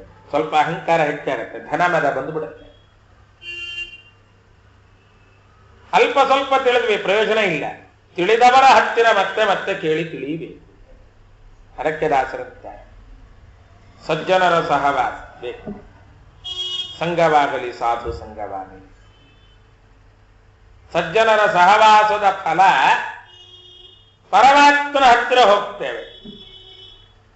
ಸಂಪತ್ತಿನ ಸಹವಾಸದ ಫಲ ಪರಮಾತ್ಮನಿಂದ ದೂರ ಆಗ್ತದೆ. ಪರಮಾತ್ಮನ ಹತ್ತಿರ ಇರಬೇಕಾದ್ರೆ ದೊಡ್ಡವರ ಸಹವಾಸ. ಅದಕ್ಕೆ ದಾಸರಂದು ವ್ಯಾಸರಾಜರ ಸಹವಾಸದ ಫಲ ಭಗವಂತನಿಗೆ ಹತ್ತಿರ. ಹಾಗಾದ್ರೆ ಸಂಪತ್ತು ಬೇಡವ? ಬೇಕು. ಎಂಥ ಸಂಪತ್ತು ಬೇಕು? ಬಹಳ ಸೊಗಸಾರ ಮಾತಿದೆ ದಾಸ. ಪರಮಾತ್ಮನ ನಾಮಸ್ಮರಣೆಗೆ ಒಂದೊಂದು ಸಂಪತ್ತು, ಒಂದೊಂದು ನಾಮನಿಂದ ಒಂದೊಂದು ಸಂಪತ್ತಿದೆ. ಪರಮಾತ್ಮನ ಹೆಸರೇ ಸಂಪತ್ತು ಕೊಡುವವನು. ಶ್ರೀದಃ ಶ್ರೀಶಃ ಶ್ರೀನಿವಾಸ ಶ್ರೀಪತಿ ಶ್ರೀಮತಾಂ ವರಹ. ಸಹಸ್ರನಾಮದ ಮಾತು ಬಹಳ ಸೊಗಸಾರ. ಅವನು ಶ್ರೀದ ಸಂಪತ್ತು ಕೊಡ್ತಾನೆ. ಸಂಪತ್ತೇ ಅವನ ಕೈಯಲ್ಲುಂಟು, ಅವನ ಅಧೀನದಲ್ಲುಂಟು. ಅಂತಹ ಸಂಪತ್ತಿನ ಅಭಿಮಾನಿನಿಯಾದ ಲಕ್ಷ್ಮೀದೇವಿಗೆ ಪತಿ ಅವನು ಶ್ರೀಪತಿ. ಸಂಪತ್ತಿರುವವರಿಗೆಲ್ಲ ಅಧಿಪತಿ ಅವನು ಶ್ರೀಮತಾಂ ವರಹ. ಅಂತಹ ಪರಮಾತ್ಮ ಅನ್ನೋ ಸಂಪತ್ತು ನಮ್ಮ ಹತ್ರ ಇದ್ರೆ ಮತ್ತೆ ಯಾಕೆ ಚಿಂತೆ? ಅದಕ್ಕೆ ದಾಸರಂದು ಆಯ್ತಪ್ಪ, ನಾವು ಸಂಪತ್ತೆಲ್ಲ ಕೃಷ್ಣಾರ್ಪಣ ಅಂದ ಬಂದವರು, ನಿಮ್ಮ ಹತ್ರ ಸಂಪತ್ತಿದೆ ಅಲ್ವಾ, ನಿಮ್ಮ ಸಂಪತ್ತಿನ ಬಗ್ಗೆ ಸ್ವಲ್ಪ ಡಿಸ್ಕಷನ್ ಮಾಡೋಣ ಬನ್ನಿ. ನಮ್ಮ ಭಾಗ್ಯ ದೊಡ್ಡದೋ ನಿಮ್ಮ ಭಾಗ್ಯ ದೊಡ್ಡದು? ಚಾಲೆಂಜ್ ಮಾಡೋಣ ಬನ್ನಿ. ನಿಮ್ಮ ಸಂಪತ್ತು ಕಳ್ಳರು ತಗೊಂಡು ಹೋದ್ರು, ನಾಮಸ್ಮರಣೆಯ ಸಂಪತ್ತು ಯಾರು ತಗೊಂಡು ಹೋಗ್ತಾರೆ? ನಿಮ್ಮ ಸಂಪತ್ತು ಚಿನ್ನ ಬೆಳ್ಳಿ ಕಳ್ಳರು ಎತ್ಕೊಂಡು ಹೋಗ್ತಾರೆ, ನಮ್ಮದು ದರ್ಭೆ ಚಾಪೆ ಮರದ ಕಮಂಡ್ಲು ಯಾರು ತಗೊಂಡು ಹೋಗಲ್ಲ. ಪರಮಾತ್ಮನ ಉಪಾಸನೆಗೆ ಇಷ್ಟು ಸಾಕು, ಇನ್ನೇನು ಬೇಡ. ಪರಮಾತ್ಮ ಯಾವತ್ತಾರು ಹೇಳಿದ್ದಾನೆ ಚಿನ್ನ ತಟ್ಟೆಲೆ ಇಟ್ಟು ಪೂಜೆ ಮಾಡ್ರಿ, ನನ್ನ ಬೇಡ. ಸುವರ್ಣದಿಂದ ಪೂಜೆ ಮಾಡ್ರಿಂದ, ವೇದ ಮಂತ್ರಗಳು ಹೇಳ್ರಿಂದ. ನಾವು ಮನೆ ಒಳ್ಳೆ ದೇವರ ಮನೆ ಫಸ್ಟ್ ಕ್ಲಾಸ್ ಆಗಿ ಕಟ್ಟಿಸಿದ್ದೀವ್ರಿ. ಏನು ಎಲ್ಲ ಬೆಳ್ಳಿ ಪೀಠ, ಬೆಳ್ಳಿ ಬಾಗಿಲು. ಕೂತ್ಕೊಂಡಾಗ ಪರಮಾತ್ಮನ ಸ್ಮರಣೆ ಎಷ್ಟು ಬಂತು? ಇಲ್ಲ. ನಮಗಿನ್ನೂ ಚಿಂತೆ. ಬೆಳ್ಳಿ ಬಾಗಿಲೇನೋ ಮಾಡಿಸಿದ್ವಿ, ಅವನು ಮಿಕ್ಸ್ ಮಾಡ್ಬಿಟ್ಟಿದ್ದಾನೆ, ಕಪ್ಪಾಗಿ ಹೋಗಿದೆ ಬೆಳ್ಳಿ. ದೇವರ ಕಡೆ ಗಮನ ಬರಲಿಲ್ಲ. ಪರಮಾತ್ಮನ ಸ್ಮರಣೆಗೆ ಅದು ಪೂರಕ ಆಗಲಿಲ್ಲ. ಏನೂ ಬೇಡ. ರಂಗೋಲಿಯಲ್ಲಿ ಚಕ್ರಾರ್ಜ ಮಂಡಲ ಬರೆದ್ವಿ, ಅದರ ಮಧ್ಯೆ ಒಂದು ಶಾಲಗ್ರಾಮ ಇಟ್ಟು ಪೂಜೆ ಮಾಡಿದ್ವಿ, ಸಾಕು. ಪರಮಾತ್ಮ ಸ್ವೀಕಾರ ಮಾಡಿ. ಏಕಾಗ್ರತೆ. ನಮ್ಮ ಭಾಗ್ಯ ದೊಡ್ಡದೋ ನಿಮ್ಮ ಭಾಗ್ಯ? ಸುವರ್ಣನಿಂದ ವೇದದಿಂದ ಪೂಜೆ ಮಾಡಿದ್ವಿ, ವೇದ ಮಂತ್ರಗಳ ಉಚ್ಚಾರಣೆ ಮಾಡಿದ್ವಿ, ಪರಮಾತ್ಮನ ಚಿಂತನೆ ಮಾಡಿದ್ವಿ, ಪರಮಾತ್ಮ ತೃಪ್ತನಾಗ್ತಾರೆ. ಅದಕ್ಕೆ ಜಗನ್ನಾಥದಾಸರು ಎಚ್ಚರಿಸ್ತಾರೆ, ಭಾಂಡಕಾರಕ ಭೀಮನ ಮೃದಾಭರಣಗಳಿಗುವುದಿಲ್ಲ. ಚಿನ್ನದ ಆಭರಣ ಅಲ್ಲ, ಮಣ್ಣಿನಿಂದ ತುಳಸಿ ದಳ ಮಾಡಿ ಕೃಷ್ಣಾರ್ಪಣ ಅಂದಂತಹ ಭೀಮ ಅನ್ನುವ ಕುಂಬಾರನಿಗೆ ಶ್ರೀನಿವಾಸ ಒಲಿದು ಅನುಗ್ರಹ ಮಾಡಿದ್ದಾನೆ. ಚಿನ್ನದ ತುಳಸಿ ಹಾರ ಕೇಳಲಿಲ್ಲ ಶ್ರೀನಿವಾಸ. ಹೌದಾ? ಹಾಗಾಗಿ ದಾಸರಂದು ಬಂಗಾರವಿಡಬಾರ ನಿನಗೊಪ್ಪುವ ಬಂಗಾರ ಬಹಳ ಸೊಗಸಾಗಿ ಹೇಳುತ್ತಾರೆ. ಮಗಳು ಚಿನ್ನದ ಆಭರಣ ಇಲ್ಲ ಅನ್ನಂತೆ, ಪರಮಾತ್ಮನ ನಾಮಸ್ಮರಣೆಗಳ ಚಿನ್ನದ ಆಭರಣ, ಸುವರ್ಣದ ಆಭರಣ. ಆಯಾ ಪದಗಳಿಂದ ಭಗವಂತನ ಚಿಂತನೆ ಮಾಡಿದಾಗ ಸುವರ್ಣಮಯವಾದ ಲೋಕ ಕೊಡುತ್ತಾರೆ. ಈ ಸುವರ್ಣ ಭಯಪಡಿಸುವಂತೆ. ಈ ಸುವರ್ಣಕ್ಕೆ ಕಲಿಯ ಆವೇಶ ಉಂಟು, ಆ ಸುವರ್ಣಕ್ಕೆ ಕಲಿಯ ಆವೇಶ ಇಲ್ಲ. ಸುವರ್ಣಕ್ಕೆ ವೇದಗಳಿಗೆ ಕಲಿಯ ಆವೇಶ. ಭಗವಂತನ ವಿಶಿಷ್ಟವಾದ ಸ್ವರೂಪ ತಿಳಿಸಿಕೊಡ್ಲಕ್ಕಿರುವುದು ವೇದ ಒಂದೇ, ಬೇರೆ ಯಾವುದೂ ಇಲ್ಲ. ಅದಕ್ಕೆ ಆಚಾರ್ಯರು ನ ಇಂದ್ರಿಯಾಣಿ ನ ಅನುಮಾನಂ ವೇದಾಹಿ ಏವ ಏನಂ ವೇದಯಂತಿ ತಸ್ಮಾದಾಹು ವೇದಾಹ ಇತಿ. ಇಷ್ಟವಾದ ಪರಮಾತ್ಮನ್ನ ಹೊರಗಣ್ಣಿನಿಂದ ನೋಡ್ಲಿಕ್ಕಾಗುವುದಿಲ್ಲ. ಸ್ವತಃ ಪರಮಾತ್ಮನೇ ಒಪ್ಪಿದ ಮಾತು. ಗೀತೆ ಹೇಳತ್, ನ ಚ ಮಾಂ ಶಕ್ಯಸೇ ದ್ರಷ್ಟುಂ ಅನೇನೈವ ಸ್ವಚಕ್ಷುಷಾ, ಅನೇನ ಸ್ವಚಕ್ಷುಷಾ ಮಾಂ ದ್ರಷ್ಟುಂ ನ ಚ ಶಕ್ಯಸೆ. ಹಾಗಾದ್ರೆ ನೀನು ನೋಡ್ಬೇಕಾದ್ರೆ ಏನ್ ಮಾಡ್ಬೇಕು ಭಗವಂತ? ದಿವ್ಯಂ ದದಾಮಿ ತೇ ಚಕ್ಷು ಪಶ್ಯ ಮೇ ಯೋಗಮೈಶ್ವರ. ದಿವ್ಯಂ ಚಕ್ಷುರ್ದದಾಮಿ, ನನ್ನನ್ನು ನಂಬು, ನನ್ನನ್ನು ನೋಡ್ಲಿಕ್ಕೆ ಬೇಕಾದ ಜ್ಞಾನ ಕೊಡುತ್ತೇನೆ. ಆ ಜ್ಞಾನವೇ ನಿಜವಾದ ಕಣ್ಣು. ಅದಕ್ಕೆ ಪುರಂದರದಾಸರೇ ವಿವರಣೆ ಕೊಟ್ಟರು, ಬಹಳ ಸೊಗಸಾದ ವಿವರಣೆ. ಒಳಗಣ್ಣಿನಿಂದಲೇ ನೋಡು ಮೂರ್ಜಗದ ಒಡೆಯನ. ಕಣ್ಣಿನ ಒಳಗೆ ನೋಡು, ಕಣ್ಣಿನ ಒಳಗೆ ನೋಡು. ಇದು ಕೂಡ ಅವರ ಕಲ್ಪನೆ ಮಾಡಿಕೊಂಡು ಹೇಳಿದ್ದಲ್ಲ, ಉಪನಿಷತ್ತಿನ ವಾಕ್ಯದ ಅನುವಾದ. ಯಯೇಶೋಂತರಕ್ಷಿಣಿ ಪುರುಷೋ ದೃಶ್ಯತೆ ಯಯೇಷಃ ಅಂತ ಅಕ್ಷಿಣಿ ಅಂತಃ ಪುರುಷಃ ದೃಶ್ಯತೆ. ಕಣ್ಣಿನೊಳಗೆ ಕಾಣುವವ ಯಾರೋ ಅವನು ಭಗವಂತ. ಬ್ರಹ್ಮದೇವರು ವಿರೋಚನ ಮತ್ತು ಇಂದ್ರನಿಗೆ ಹೇಳಿದ ವಾಕ್ಯ. ಅದನ್ನೇ ದಾಸರಂದ್ರು, ಕಣ್ಣಿನೊಳಗೆ ನೋಡು. ಕಣ್ಣಿನೊಳಗೆ ಏನನ್ನು ನೋಡಬೇಕು? ಕಣ್ಣಿನೊಳಗಿದ್ದು ತೋರಿಸುವವನು ಯಾರೋ ಅವನನ್ನ ಕಣ್ಣಿನೊಳಗೆ ನೋಡು. ಕಿವಿಯೊಳಗಿದ್ದು ಕೇಳಿಸುವವನು ಯಾರೋ ಅವನನ್ನ ಕಿವಿಯೊಳಗೆ ಕೇಳು. ಬೃಹದಾರಣ್ಯಕದ ಮಾತು ಯಾಜ್ಞವಲ್ಕ್ಯರು ಹೇಳುತ್ತಾರೆ, ಯಯೇಷಃ ಚಕ್ಷುಷಿ ತಿಷ್ಠನ್ ಚಕ್ಷುಷಾ ಅಂತರಃ ಯಹ ಚಕ್ಷುರ್ಯಮಯತಿ ಯಂ ಚಕ್ಷುರ್ನ ವೇದ ಏಷತೆ ಆತ್ಮ ಅಪಹತ ಪಾಪ್ಮ. ಕಣ್ಣಿನೊಳಗಿದ್ದು ಕಣ್ಣಿಗೆ ನೋಡುವ ಶಕ್ತಿ ಕೊಟ್ಟು ಕಣ್ಣಿನೊಳಗಿನಿಂದಲೇ ಎದುರಿಗಿದ್ದದ್ದನ್ನ ತೋರಿಸ್ತಾನೆ. ತೋರಿಸಿದವನನ್ನ ಕಣ್ಣು ನೋಡ್ಲಿಲ್ಲ. ಕಿವಿಯೊಳಗಿದ್ದು ಕೇಳಿಸ್ತಾನೆ, ಕೇಳಿಸಿದವನ ಬಗ್ಗೆ ಕೇಳಕ್ಕೆ ಕಿವಿ ಸಿದ್ಧ ಇಲ್ಲ. ಹಾಳು ಸುದ್ದಿಗೆ ಕಿವಿಗಳನ್ನೇ ಕೊಟ್ಟಿಹರು, ಒಮ್ಮೆಯೂ ಕೇಳರೋ ಸತ್ಕಥೆಗಳನ್ನು. ತುಕ್ಕುವರೂರೂರು ಮುಕ್ಕು ಕಾಳಿಗಾಗಿ ಮುಕುಂದಗೆ ಸುತ್ತಿ ನಮಿಸರೋ. ನೋಡಿ, ಪರಮಾತ್ಮನಿಗೆ ಪ್ರದಕ್ಷಿಣೆ ನಮಸ್ಕಾರ ಮಾಡ್ರಿ, ಸಿದ್ಧರಿಲ್ಲ ನಾವು. ಡಾಕ್ಟರ್ಗಳಿದ್ರು ಡೈಲಿ ಪಾರ್ಕಲ್ಲಿ 4 ಕಿಲೋಮೀಟರ್ ವಾಕ್ ಮಾಡ್ತೀವಿ. ಪಾರ್ಕಲ್ಲಿ ಸುತ್ತುದೆ, ಉದ್ದಕ್ಕೆ ಹೋಗಿದ್ದಲ್ಲ, ಅಲ್ಲಿ ಸುತ್ತ ಬದಲು ದೇವಸ್ಥಾನದಲ್ಲಿ ಪ್ರದಕ್ಷಿಣೆ ಮಾಡಿದ್ರೆ, ಪರಮಾತ್ಮನ ನಾಮಸ್ಮರಣೆ ಮಾಡಿದ್ರೆ ಇಲ್ಲ. ದೇವರಿಗೆ ಗಂಧ ತೆಗೆದು ಲಕ್ಷ ಗಂಧಾರ್ಚನೆ ಮಾಡಿದ್ರೆ ಯಾವ ಫ್ರೋಸನ್ ಶೋಲ್ಡರ್ ಇಲ್ಲ, ಏನೂ ಇಲ್ಲ. ನಾವು ಅದನ್ನ ಮಾಡಲಿಲ್ಲ, ಪಾರ್ಕಲ್ಲಿ ನಿಂತ್ಕೊಂಡು ಕೈ ತಿರುಗಿಸ್ತೀವಿ ಅಷ್ಟೇ. ಹಣೆ ಬರಹ. ಪರಮಾತ್ಮ ಎಚ್ಚರಿಸ್ತಾನೆ. ಅದಕ್ಕೆ ಪ್ರಾಚೀನರು ಮಾಡಿದ ಸುಲಭೋಪಾಯ ಎಲ್ಲ 50 ಆಯ್ತು ಅಂದ್ರೆ ಒಂದೊಂದೇ ವ್ರತಗಳು ಶುರು ನೋಡು. ಲಕ್ಷ ಪುಷ್ಪಾರ್ಚನೆ, ಲಕ್ಷ ಗಂಧಾರ್ಚನೆ. ಆ ಕೈಯಿಂದ ಗಂಧ ತೆಗೆಯುವಾಗ ಅದರ ವ್ಯಾಯಾಮ ಆಯ್ತು, ಹೂಗಳನ್ನು ಕಿತ್ತುವಾಗ ಆಕ್ಯುಪ್ರೆಷರ್ ಆಯ್ತು ಬೆರಳಿಗೆ, ಆಗಿಲ್ವಾ? ಒಂದೊಂದು ಹೂವನ್ನು ಕಿತ್ತುವಾಗ ಬೆರಳುಗಳಲ್ಲಿ ಪ್ರೆಷರ್ ಬಿದ್ದೇ ಬೀಳತ್ತೆ. ನಾವು ಅದನ್ನು ಮಾಡಲ್ಲ, ಡಾಕ್ಟರ್ ಹತ್ರ ಆಕ್ಯುಪ್ರೆಷರ್ ಮಾಡಿಸ್ಕೊತೀವಿ ಅಷ್ಟೇ. ಇದು ನಮ್ಮ ಹಣೆ ಬರ. ದಾಸರಂದರು ಪರಮಾತ್ಮನ ಉಪಾಸನೆ ಮಾಡ್ರೆ ಎಲ್ಲ ಸರಿ ಹೋಗುತ್ತೆ, ಚಿಂತನೆ ಮಾಡಬೇಡಿ. ಸಾಧನೆಗಾಗಿ ಶರೀರ ಕೊಟ್ಟಿದ್ದಾನೆ, ಸಂಕೋಚ ಯಾಕೆ ಪಡ್ತೀರಿ? ನಾಚಿಕೆಗೊಳಬೇಡ, ಮನದೊಳು ಯೋಚಿಸಿ ಕೆಡಬೇಡ. ನೀಚವೇನೋ ನಮ್ಮ ಅಚ್ಯುತನ ಮೂಲಕ ಮೆಚ್ಚಿಕೊಟ್ಟಿದೆ ನಿನಗೆ ಹೆಚ್ಚಿನ ಪದವಿಯ. ಉಳಿದ ಯಾವ ಪ್ರಾಣಿಗಳಿಗೂ ಇಲ್ಲದ ಆಲೋಚನೆ ಮಾಡೋ ಬುದ್ಧಿಶಕ್ತಿ ಕೊಟ್ಟಿದ್ದಾನೆ. ಸಾಧನೆಗೆ ಬೇಕಾದ ಶರೀರ ಕೊಟ್ಟಿದ್ದಾನೆ, ಬಳಸು. ನಾವು ಬಳಸಲಿಲ್ಲ.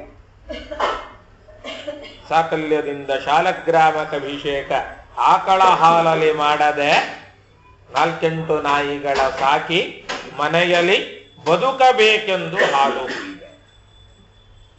ಹೊರಗಿನ ನಾಯಿಗಳಲ್ಲ. ನಾಯಿ ಜೊಲ್ಲು ಸುರಿಸುವ ಪ್ರಾಣಿ. ಎಲ್ಲ ಇಂದ್ರಿಯಗಳು ವಿಷಯ ಪದಾರ್ಥಕ್ಕೆ ಜೊಲ್ಲು ಸುರಿಸ್ತಾ ಇದ್ದಾವಲ್ಲ. 4 ನಾಯಿಗಳು ಮನೆಯ ಒಳಗೆ ದೇಹದೊಳಗೆ ಸಾಕಿದ್ದೇವೆ.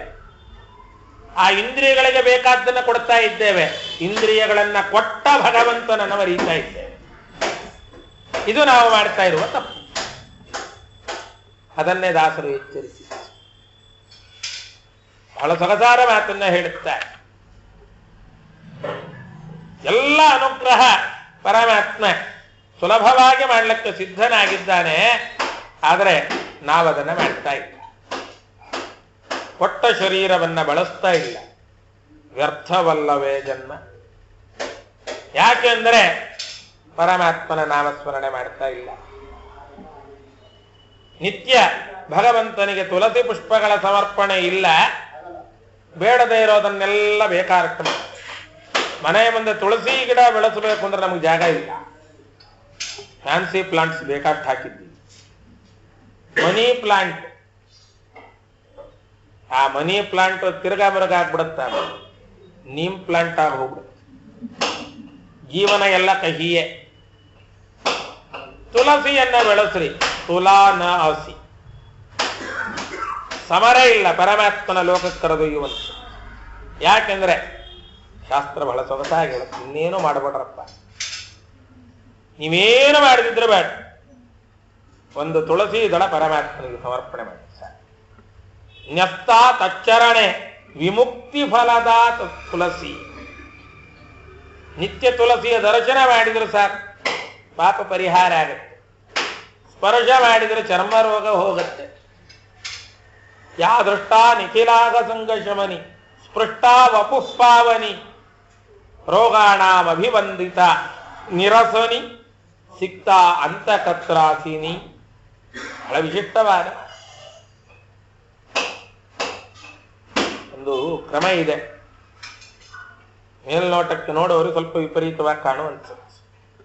ಯಾರು ದೇಹತ್ಯಾಗ ಮಾಡಿದರೆ ಸಂಸ್ಕಾರ ಮಾಡೋ ಮೊದಲು ಅವರ ದೇಹದ ಮೇಲಿದ್ದ ತುಳಸಿ ಮಣಿ ಕೂಡ ತೆಗಿತಾರೆ. ಯಾಕೆಂದ್ರೆ ತುಳಸಿ ಮಣಿ ಇದ್ರೆ ಯಮದೂತರ ಹತ್ರ ಬರುವುದಿಲ್ಲ. ಅದಕ್ಕೆ ಅದನ್ನೂ ತೆಗಿಯೋದು, ಇಲ್ದ್ರೆ ದೇಹ ತಗೊಂಡು ಹೋಗ್ಬೇಕಲ್ಲ, ಒಯ್ಯುವುದು ಹೇಗೆ?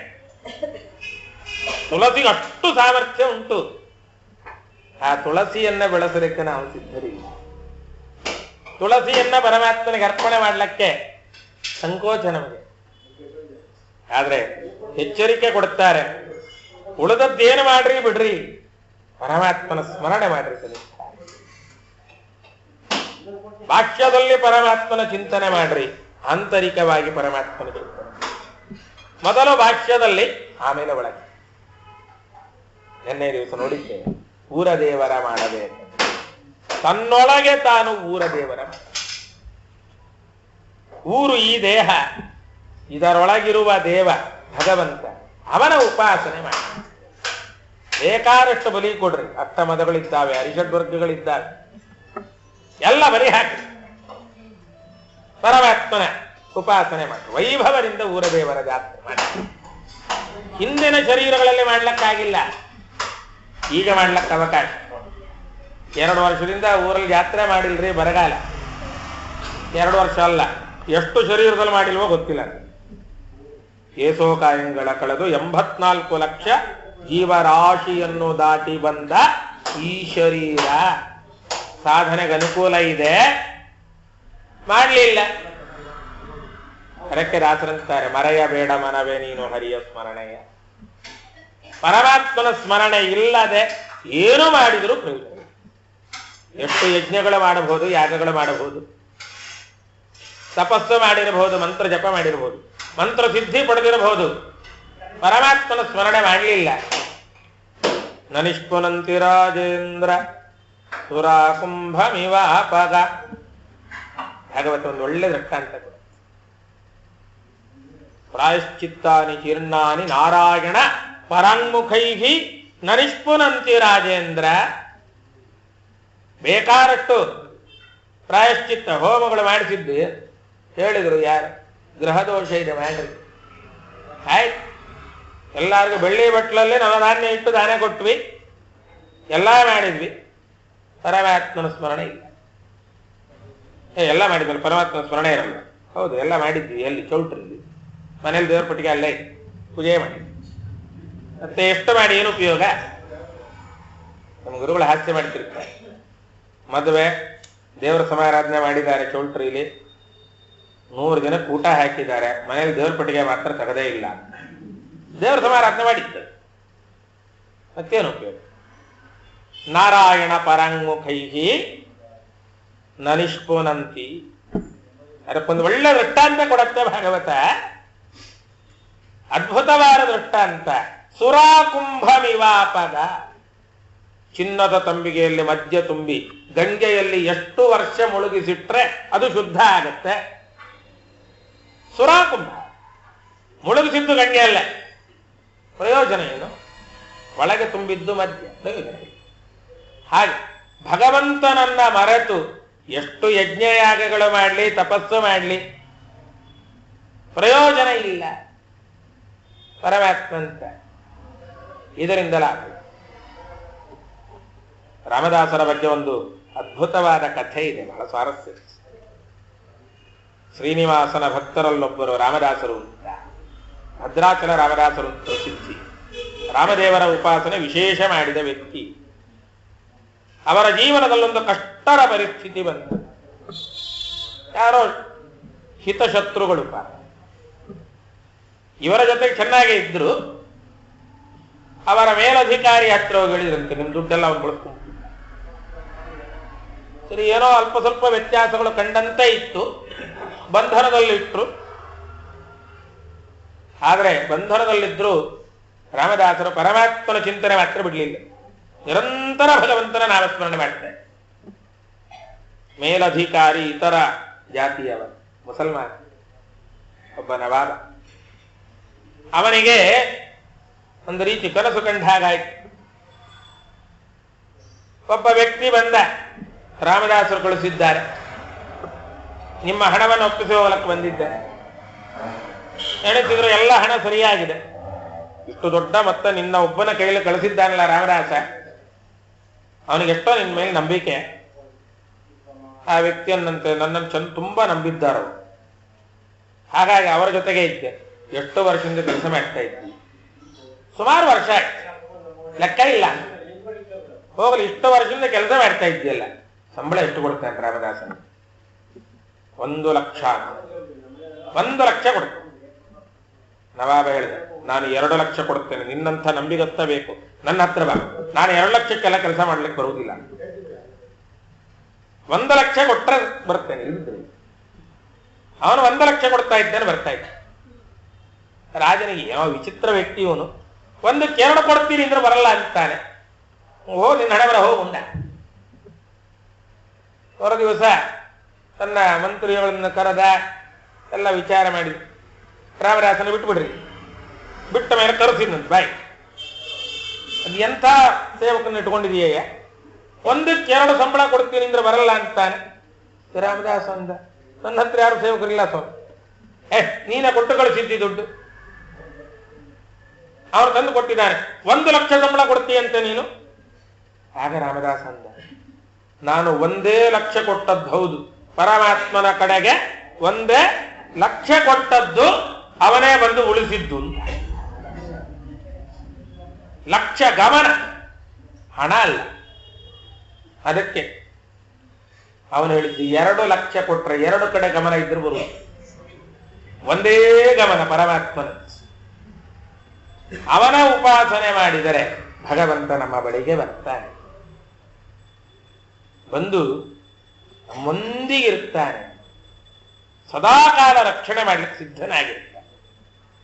ಅಂತಹ ಪರಮಾತ್ಮನ ಬಗ್ಗೆ ಏಕಾಗ್ರತೆ ಇರಬೇಕು. ಅವನ ನಾಮಸ್ಮರಣೆ ಮಾಡ್ತಾ ಆನಂದ ಪಡಬೇಕು. ದಾಸರು ಅದನ್ನೇ ಮಾಡಿ ತೋರಿಸಿದ್ರು. ನಿರಂತರ ಪರಮಾತ್ಮನ ಚಿಂತನೆಯಲ್ಲೇ ಕಾಲ. ತಾವು ಮಾತ್ರ ಅಲ್ಲ, ತಮ್ಮ ಮನೆಯ ಪರಿವಾರ ಎಲ್ಲ ಉಪನಿಷತ್ತು ಹೇಳಿದ ಮಾತನ್ನ ಅನುಷ್ಠಾನ ಮಾಡಿ ತೋರಿಸಿದವರು ಪುರಂದರದಾಸರು.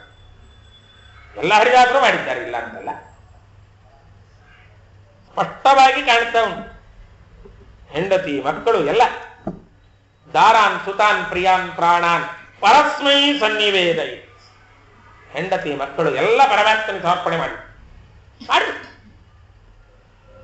ಆ ಸಂತತಿ ವಿಶಿಷ್ಟವಾಗಲಿ ಅಂತಾರೆ ದಾಸರು. ಯಾಕೆಂದ್ರೆ ಇಷ್ಟು ದಿವಸ ಸಂಪತ್ತಿನ ಕಡೆ ಗಮನ ಇತ್ತು, ಸಂಪತ್ತು ಕೊಟ್ಟವನ ಕಡೆ ತಿರುಗಿಸಿದವಳು. ಹೆಂಡತಿ ಸಂತತಿ ಸಾವಿರವಾರ ದಂಡಿಗೆ ಬೆತ್ತ ಹಿಡಿಸಿದಳು. ಹೆಂಡತಿಯನ್ನು ಚೆನ್ನಾಗಿ ಹೊಗಳಿದ್ದಾರೆ ದಾಸ. ಅಷ್ಟು ಮಾತ್ರ ನೋಡಬಾರ್ದು. ಸಾಧನೆಗೆ ವಿರುದ್ಧ ಆದ್ರೆ ಬೈದದ್ದು ಉಂಟು ದಾಸ. ಹೆಂಡತಿ ಪ್ರಾಣ ಹೆಂಡತಿ ಎರಡೂ ಮರೆಯೋ ಹಾಗೆ. ಭಗವಂತನ ಉಪಾಸನೆಗೆ ಅನುಕೂಲರಾದರೆ ಪ್ರಶಂಸೆ. ಯಾಕೆಂದ್ರೆ ಈ ಹೆಂಡತಿಯನ್ನೆಲ್ಲ ಹೇಳಿ, ಇದು ಈ ಜನ್ಮದ ಹೆಂಡತಿ, ಅವರನ್ನು ಹೇಳಿದ್ದು ಹೌದು. ಆದರೆ ಮುಖ್ಯವಾಗಿ ಹೇಳಿದ್ದು ಬುದ್ಧಿಯನ್ನು. ಇಷ್ಟು ಕಾಲ ಆ ಬುದ್ಧಿ ಪರಮಾತ್ಮನ ಕಡೆಗೆ ತಿರುಗಿಸಿರಲಿಲ್ಲ, ಇವತ್ತು ಪರಮಾತ್ಮನ ಕಡೆಗೆ ತಿರುಗಿಸ್ತು. ಅಂತಹ ಬುದ್ಧಿ ಕೊಟ್ಟಲ್ಲ ಪರಮಾತ್ಮ. ಈ ಬುದ್ಧಿ ಮುಂದಿನ 1000 ಜನ್ಮಕ್ಕೂ ಬರಲಿ. ಹೆಂಡತಿ ಸಂತತಿ 1000. ಹಿಂದೆ ಈ ಬುದ್ಧಿ ಬರದೇ ಇದ್ದದ್ದಕ್ಕೆ ಸ್ವಾರ್ಥಿಯಾಗಿದ್ದೆ. ನೋಡಿ, ಪರಮಾತ್ಮ ಬುದ್ಧಿ ಕೊಡದೇ ಇದ್ರೆ ಏನ್ ಮಾಡ್ತೀವಿ? ಇರು, ಆ ಮೂತಿಯನ್ನು ತಂದು ತೋರಿಸಿದ್ದು ಹೌದು, ಪತ್ನಿ ಅಲ್ಲಿಟ್ಟದ್ದು ಅದೃಶ್ಯ ಆಗಿದ್ದು ಹೌದು, ಎಲ್ಲ ಮರೆತು ಬೇರೆ ಕಡೆ ಇಟ್ಟಿರಬೇಕು, ಇರ್ಲಿ ಮೂಗುತಿ ಬಂತು ಅಂತ ಒಳಗೆ ಹಾಕೊಂಡು ಸುಮ್ಮನೆ ಕೂತಿದ್ರೆ ಪುರಂದರದಾಸರು. ಇವತ್ತು ನಾವೇನು ಆರಾಧನೆ ಮಾಡ್ತಿರ್ಲಿಲ್ಲ. ಪರಮಾತ್ಮ ಆ ಕ್ಷಣದಲ್ಲಿ ವೈರಾಗ್ಯ ಕೊಟ್ಟ. ಆ ವೈರಾಗ್ಯಕ್ಕೊಂದು ನಿಮಿತ್ತ ಇಟ್ಟಿರ್ತಾರೆ, ಆ ಕ್ಷಣ ಬದಲಾಗೋದು. ಅಂತಹ ಕ್ಷಣಗಳು ಬಹಳಷ್ಟು ಜ್ಞಾನಿಗಳಲ್ಲಿ ಕಾಣ. ವಿಷ್ಣು ತೀರ್ಥರು ಅದಕ್ಕೂ ಮುಂಚೆ ಯಾವತ್ತು ದೇವರ ನಾಮ ಕೇಳಿರ್ಲಿಲ್ವಾ? ಗೋವಿಂದ ನಾಮ ಕೇಳಿ, ಬೇಕಾದಷ್ಟು ಸಲ ಮಂಚಬಾರದು ಮಡದಿ ಬಾರಲು ಕೇಳಿದ್ದೀವಿ. ಆ ಕ್ಷಣದಲ್ಲಿ ವೈರಾಗ್ಯಕ್ಕದು ಕಾರಣ. ಟೀಕಾಕೃತ್ಪಾದರಿಗೆ ಕಿಂಪಶು ಪೂರ್ವದೇಹ ಅಂತ ಕೇಳಿದ್ದ ಕ್ಷಣ ವೈರಾಗ್ಯ ಬಂತು. ನಮಗ್ ಕೇಳಿದ್ರೆ ನಾವು ಹಿಂದೆನೋ ಪಶುಗಳು, ಈಗಲೂ ಹಂಗೆ ಇದ್ದೀವಿ, ಮುಂದೆನೂ ಹಂಗೆ ಇರ್ತೀವಿ, ನಮ್ಮ ಸುದ್ದಿ ಬರಬಾಡ್ರಿ ಅಂತ ಹೇಳ್ತೀವಿ. ಯಾಕೆಂದ್ರೆ ಪರಮಾತ್ಮ ವೈರಾಗ್ಯ ಕೊಡುವ ಕ್ಷಣ ಬರಬೇಕು. ಆ ಕ್ಷಣಕ್ಕಾಗಿ ನಿರಂತರ ಸಾಧನೆ ಇರಬೇಕು, ನಿರಂತರ ಸಾಧನೆ ಇರಬೇಕು. ಆಗ ಫಲ ಕಾಣುತ್ತೆ. ಅಂತಹ ವಿಶಿಷ್ಟ ಫಲವನ್ನ ಪರಮಾತ್ಮ ಜ್ಞಾನಿಗಳ ಮೂಲಕ ಕೊಡಿಸ್ತಾನೆ. ಅದು ಯಾರೂ ಆಗಬಹುದು. ನಾವು ಯಾರನ್ನು ತಿರಸ್ಕಾರ ಮಾಡ್ಲಿಕ್ಕೆ, ಇವರು ನಮಗೇನು ಹೇಳೋದು, ಇವರು ಹೇಳಿದ್ರೆ ನಮ್ಗೆ ಅರ್ಥ ಆಗೋಗತ್ತಾ? ಯಾರು ಹೇಳಬಹುದು. ಅದಕ್ಕೆ ಶಾಸ್ತ್ರ ಹೇಳಿ, ಯುಕ್ತಿಯುಕ್ತಂ ವಚೋಗ್ರಾಹ್ಯಂ ಬಾಲಾದಪಿ ಶುಕಾದಪಿ. ಚಿಕ್ಕ ಮಗು ಹೇಳಿದ್ರು ಕೇಳಬೇಕು, ಶುಕಾಚಾರ್ಯರಂತಹ ಜ್ಞಾನಿಗಳು ಹೇಳಿದ್ದು ಕೇಳಬೇಕು. ಎರಡು ವಿಶಿಷ್ಟವಾದ ಅಂಶ. ಮತ್ತೊಂದು ಅರ್ಥದಲ್ಲಿ ಮಗು ಹೇಳಿದ್ರು ಕೇಳಬೇಕು, ಗಿಳಿ ಹೇಳಿದ್ರು ಕೇಳಬೇಕು. ಒಳ್ಳೆ ಮಾತು, ತಪ್ಪೇನಿದೆ. ಹಾಗಾಗಿ ದಾಸರು ವಿಶಿಷ್ಟ ರೀತಿಯಲ್ಲಿ ಅನೇಕ ಕೃತಿಗಳು ರಚನೆ ಮಾಡಿದ್ದಾರೆ. ವಿಜಯದಾಸರ ಹೇಳುವಂತೆ 4,25,000 ಕೃತಿಗಳು. ಇವತ್ತದು ಸ್ವಲ್ಪ ಪಾಠಾಂತರ ಮಾಡಿಟ್ಟಿದ್ದಾರೆ. 75 ಅಲ್ಲ, 75,000 ಕೃತಿಗಳು ವಿಜಯದಾಸರು ಮಾಡಿದ್ದು. ಉಳಿದದ್ದು ಪೂರ್ವಜನ್ಮದಲ್ಲಿ ಪುರಂದರದಾಸರ ಕೊನೆಯ ಮಗನಾಗಿ ಮಧ್ವಪತಿಯಾಗಿ ಹುಟ್ಟಿ ದಾಸರ ವಿಶೇಷ ಆದೇಶವನ್ನ ಹೊತ್ತು ಮುಂದಿನ ಜನ್ಮದಲ್ಲಿ ವಿಜಯದಾಸರಾಗಿ ಆ ಕೃತಿಗಳ ರಚನೆ ಮಾಡಿದ್ದಾರೆ. ಅವರೇ ಸೂಚನೆ ಕೊಡ್ತಾರೆ. 2,25,000 ವರನಾಮಾವಳಿ ಮಾಡಿ ಹರಿಗೆ ಸಮರ್ಪಿಸಿದೆ. ಪರಮಾತ್ಮನ ವಿಶಿಷ್ಟ ಸೂಚನೆ ಭಕ್ತಿಯನ್ನು ಬೆಳೆಸಲಿಕ್ಕಾಗೆ ನಾರದರೇ ಒಂದಂಶದಿಂದ ಬಂದದ್ದು ಅಂತ ವಿಜಯದಾಸರ ಸ್ಪಷ್ಟ ಮಾತು. ಅಂತಹ ನಾರದಾಂಶ ಸಂಭೂತರಾದ ಪುರಂದರದಾಸರು ವಿಠ್ಠಲನನ್ನ ವಿಶೇಷ ಉಪಾಸನೆ ಮಾಡಿದ್ದಾರೆ. ಪರಮಾತ್ಮ ಅವರಿಗಾಗಿ ಸೇವಕನಂತೆ ಬಂದಿದ್ದಾನೆ ಅಂತ ಅನೇಕ ಕೃತಿಗಳು ಉಲ್ಲೇಖ ಮಾಡುತ್ತಾ ಉಂಟು. ಅಂತಹ ಪುರಂದರದಾಸರ ಆರಾಧನೆಯ ಸಂದರ್ಭದಲ್ಲಿ ನಾವು ಅವರಲ್ಲಿ ಕೇಳಬೇಕಾದಿಷ್ಟೇ, ವಿಠ್ಠಲನ ಉಪಾಸನೆ ಮಾಡಿ ಎಲ್ಲರಿಂದ ಮಾಡಿಸಿ ಒಳ್ಳೆ ಜ್ಞಾನಾದಿಗಳು ಬರುವಂತೆ ಮಾಡಿದ್ದೀರಿ. ನಮಗೂ ಅಂತಹ ಅನುಗ್ರಹ ಆಗುವಂತೆ ಭಗವಂತನಲ್ಲಿ ಪ್ರಾರ್ಥನೆ ಮಾಡ್ರಿ ಅಂತ ಜ್ಞಾನಿಗಳಲ್ಲಿ ಕೇಳಬೇಕಾದ್ದೆ, ಪರಮಾತ್ಮನಲ್ಲಿ ಕೇಳಬೇಕಾದ್ದು ಅಷ್ಟೇ. ಇಂತಹ ಜ್ಞಾನಿಗಳ ಸಹವಾಸ ಕೊಟ್ಟು ಅವರ ಮೂಲಕ ನಮ್ಮ ಜ್ಞಾನ ಬೆಳೆಯುವಂತೆ ಮಾಡು, ನಮ್ಮಿಂದ ಸಾಧನೆ ಮಾಡಿಸು. ದಾಸರೇ ಹೇಳುವಂತೆ ಬೇರೆಯವರ ಮುಂದೆ ಕೈ ಚಾಚುವಂತೆ ಮಾಡಬೇಕು. ಹಾಡಿದರೆ ಎನ್ನ ಒಡೆಯನ ಹಾಡು, ಪಾಡಿದರೆ ಎನ್ನ ಒಡೆಯನ ಪಾಡು, ಬೇಡಿದರೆ ಎನ್ನ ಒಡೆಯನ ಬೇಡು, ಒಡೆಯಗೆ ಒಡಲನು ತೋರುವೆ, ಎನ್ನ ಬಡತನ ಭಿನ್ನಹ ಮಾಡು. ಯಾವ ಬಡತನ? ನಾವು ಬಡತನ ಭಿನ್ನಹ ಮಾಡ್ತಾನೆ ಇದ್ದೀವಲ್ಲ ದೇವರೇ. ನಾವು ಯಾವುದೋ ಅಪ್ಲಿಕೇಶನ್ ಹಾಕ್ಬಿಟ್ಟಿದ್ದೀವಿ, ಲೋನ್ ಸ್ಯಾಂಕ್ಷನ್ ಆಗಿಲ್ಲ. ಲೋನ್ ಸ್ಯಾಂಕ್ಷನ್ ಆದ್ರೆ ನಿನಗೆ ಜೋಳಗಾಯ ಹೊಡಿಸ್ತೀವಿ ಅಷ್ಟ. ನಮಗೆ 2 ಲಕ್ಷ ಸ್ಯಾಂಕ್ಷನ್ ಆದ್ರೆ ನಿನಗೆ 20 ರೂಪಾಯಿ ತೆಂಗಿನಕಾಯಿ ಅಷ್ಟೆ. ರಜೋಗುಣದ ಸ್ವಭಾವ. ಪರಮಾತ್ಮನನ್ನ ವ್ಯಾಪಾರಕ್ಕೆ ಇಳಿಸಿಬಿಡ್ತೀವಿ. ಆದ್ರೆ ಈ ಸಂಪತ್ತು ಬೇಡ, ಪರಮಾತ್ಮನಲ್ಲಿ ಕೇಳಬೇಕಾದ ಬಡತನ ಯಾವುದು ಅಂತಂದ್ರೆ ಲೌಕಿಕ ಬಡತನ ಅಲ್ಲ, ಜ್ಞಾನದ ಬಡತನವನ್ನ ವಿನ್ನಹ ಮಾಡಿ. ಜ್ಞಾನದ ಬಡತನ, ಸಾಧನೆಯ ಬಡತನ ಇದೆ, ಶ್ರೀಮಂತಿಕೆ ಕೊಡು. ಅದು ಪರಮಾತ್ಮನಲ್ಲಿ ಕೇಳಬೇಕು. ಬೇರೆಯವರ ಹತ್ರ ಕೈ ಚಾಚೋ ಬುದ್ಧಿ ಕೊಡಬೇಡ. ಅದೈನ್ಯಂ ದೇಹದಾರ್ಢ್ಯಂಚ ತ್ವತ್ಪಾದಾಂಬುಜ ಸದ್ರತಿಂ ಯಾವಜ್ಜೀವಂ ಯಾಚೆ. ಇದಂತೆ ಸ್ತೋತ್ರ ಹೇಳಿಕೊಟ್ಟ ಪಾಠ. ಯಾವಜ್ಜೀವಮಿದಂತವ ಯಾಚೇಹಂ ಪುಂಡರೀಕ. ಅಂತಹ ಜ್ಞಾನಾದಿಗಳನ್ನ ಜ್ಞಾನಿಗಳ ಮೂಲಕ ಭಗವಂತ ನಮಗೆ ಕೊಡಿಸಿ ಈ ಜೀವನ ಸಾರ್ಥಕ ಆಗುವಂತೆ ಮಾಡಲಿ ಅಂತ ಪರಮಾತ್ಮನಲ್ಲಿ ಪ್ರಾರ್ಥನೆ ಮಾಡುತ್ತೆ. ಈ ಒಂದು ಚಿಂತನೆಯನ್ನ ಅಸ್ಮದ್ ಗುರುವಂತರ್ಗತ ಪುರಂದರಾರಿದಾಸ ಗುರುವಂತರ್ಗತ ಭಾರತೀಯ ರಮಣ ಮುಖ್ಯ ಪ್ರಾಣಾಂತರ್ಗತ ಇಷ್ಟದೇವತಾ ಕುಲದೇವತಾತ್ಮಕ ಪಾಂಡುರಂಗ ವಿಠಲಾತ್ಮಕ ಶ್ರೀ ಲಕ್ಷ್ಮೀ ನರಸಿಂಹಾರ್ಪಣವಸ್ತು. ಸರ್ವೇಂದ್ರಿಯ ಪ್ರೇರಕೇಣ ಶ್ರೀ ಪ್ರಾಣವತಿ ನೇರಿತಃ ಯದವೋಚಮಹಂ ತೇನ ಯಯತಾಂ ಕಮಲಾಲಯಃ ಕರ್ಮಣಾ ಮನಸಾ ವಾಚಾ